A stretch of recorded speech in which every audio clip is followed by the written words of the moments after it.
Hello दोस्तों, आपका स्वागत है मेरे नए चैनल पे, जहां हम खोलते हैं उन कहानियों के राज जो दुनिया ने देखे हैं पर समझे नहीं। अद्भुत सच, अनकहे किस्से, छुपी हुई रहस्य और अनजानी दुनिया हम आपको दिखाते हैं हर कहानी का असल पहलू।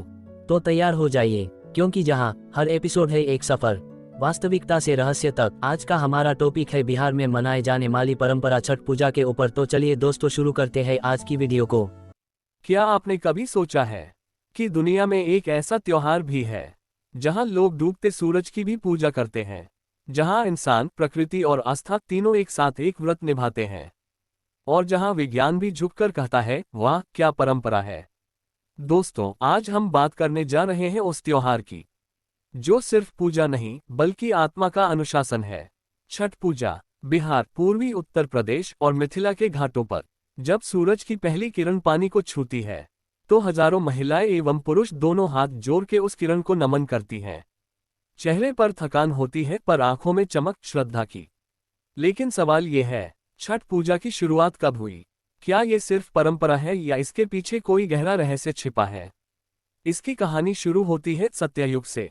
कहा जाता है कि जब देवता असुरों से पहली बार हार गए थे, तब देवमाता अदिति ने अपनी पुत्री छठी मैया की कठोर आराधना की थी, और परिणाम, छठी मैया प्रसन्न हुई और अदिति को दिया एक तेजस्वी पुत्र का वरदान, जो बाद में बने आदित्य भगवान यानी सूर्यदेव।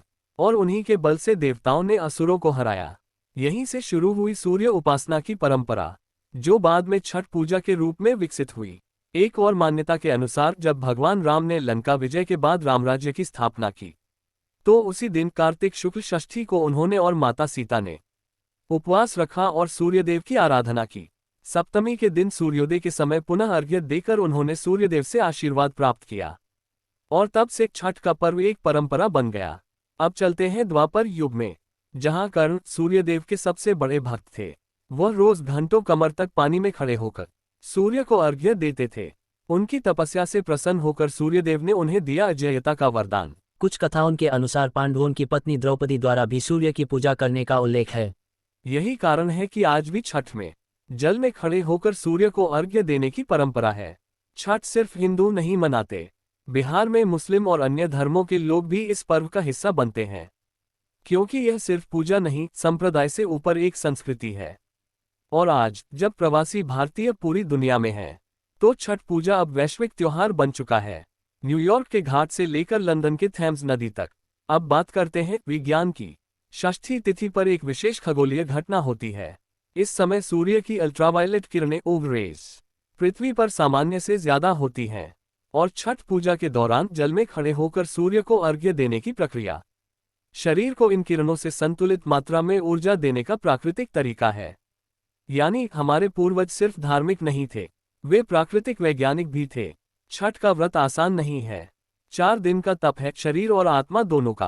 पहले दिन नहाय खाया यानी शुद्धता से शुरुआत। दूसरे दिन खरना, जब व्रती दिन भर अन्न जल त्याग कर शाम को खीर और रोटी का प्रसाद ग्रहण करते हैं। तीसरे दिन डूबते सूरज को अर्घ्य, जो सिखाता है सफलता के साथ विदाई में भी आभार जरूरी है।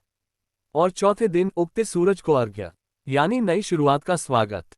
यही तो जीवन का चक्र है, जहां हर अंत एक नई शुरुआत की तैयारी होती है। छठ सिखाता है कि आस्था तब सबसे खूबसूरत होती है जब उसमें अनुशासन हो। ये पर्व बताता है कि प्रकृति ही असली देवता है।